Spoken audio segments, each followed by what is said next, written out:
कितने लोगों के घर में देखा गया है कि वो अपने घर में भगवान जी की 10-10 फोटो रखे हुए हैं। वह भगवान जी की चच्चर मूर्तियां रखे हुए हैं अपने घर के मंदिर में, और पूजन पाठ की विधि उनको नहीं पता है। वो अपने घर में भगवान के सामने एक ही दीपक लगा देते हैं, एक ही धूप लगा देते हैं, एक ही पुष्प चढ़ा देते हैं, लेकिन मूर्तियां घर में कितने हैं? 4 हैं। फोटो कितने हैं? 5 है। अब बताइए कि आपके घर में मूर्ति भगवान का रखे हैं और 4 फोटो 5 फोटो भगवान का टांगे हुए हैं, और आप धूप एक लगा रहे हो, दीप एक लगा रहे हो, तो इससे आपके घर में परेशानी आएगी ही आएगी।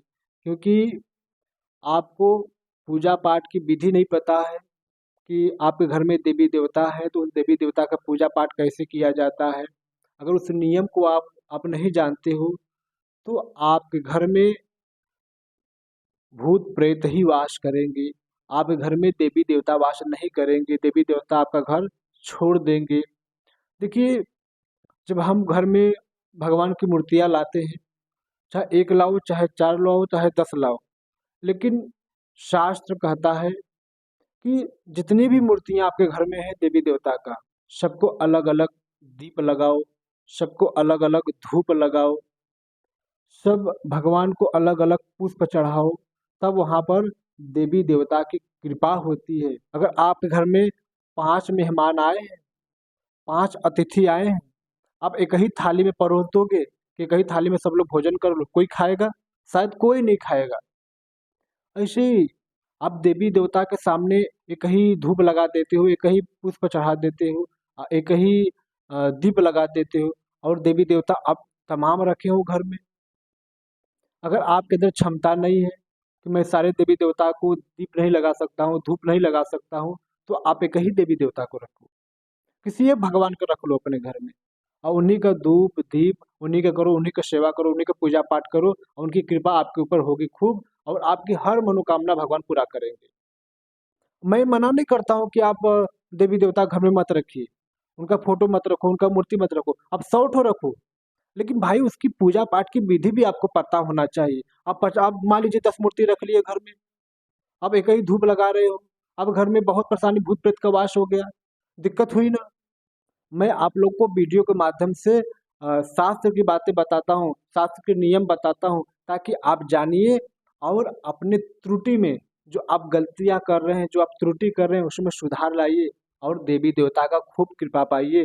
भगवान भगवान तो भगवान ही होते हैं, उनकी कृपा तो हर जगह है।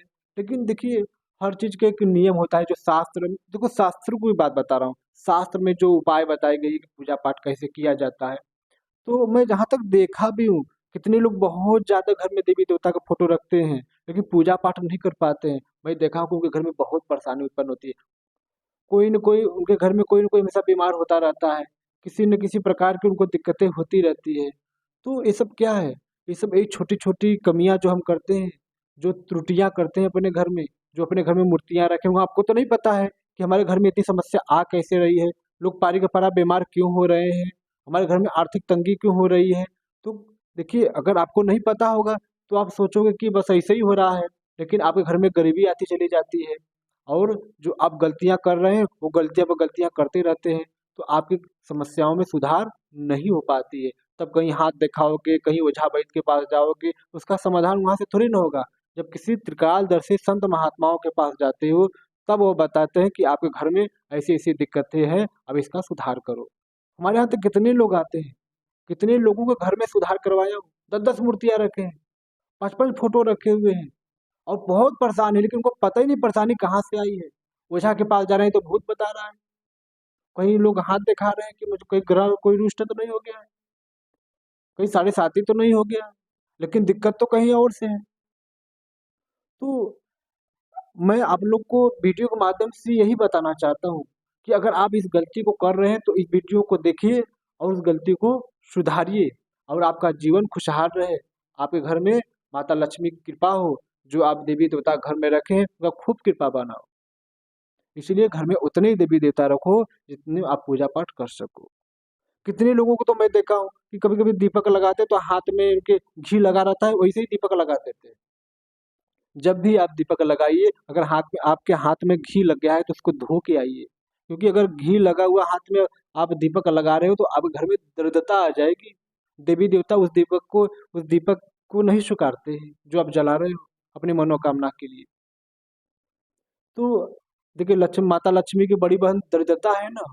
अगर जैसे ही आपके हाथ में घी लगा हुआ देखेगी, अब उसी हाथ से आप दीपक लगा रहे हो, तुरंत आपके घर में दरिद्रता आ जाएगी। जहाँ दरिद्रता होगी वहाँ माता लक्ष्मी का वास नहीं होगा, वहाँ देवी देवता का वास नहीं होगा। इसलिए ये सब छोटी छोटी बातों पर ध्यान दीजिए। ये सब शास्त्र की बात मैं आपको बताता हूँ। शास्त्र में जो लिखा होता है वही मैं बातें आप लोग को बताता हूँ। और कितने लोग गलतियां क्या करते हैं, जैसे ठंडी के समय चल रहा है, घी होता है, वह ढोका हो जाता है, तो हम लोग वैसे दीपक में डालकर जला देते हैं। उस घी को आप तरल कर लीजिए, उसके बाद आप दीपक जलाइए, तब उसका फल आपको मिलेगा। देखिए, तमाम गलतियां लोग करते हैं लेकिन लोगों को पता ही नहीं होती, समस्याओं से लोग घिरे हुए हैं। इसलिए संत महात्माओं ने लोगों को जगाने का काम किया है, लोगों के अंदर विवेक देने का काम किया है, ताकि लोग अध्यात्म में रुचि रखें और अध्यात्म की बातें सुने, अपने जीवन में उतारें और उसका मार्गदर्शन करें। तभी मनुष्य के जीवन बहुत आनंदमय होता है, तभी उनके जीवन में खुशी आती है। आप अपने घर में उतना ही फोटो रखिए, उतना ही मूर्ति रखिए जिसमें आप पूजा पाठ कर सको, जिसमें आप सफर सको। ऐसा नहीं कि आप 10 रख लिए तो आप पूजा पाठ कर ही नहीं पा रहे हो।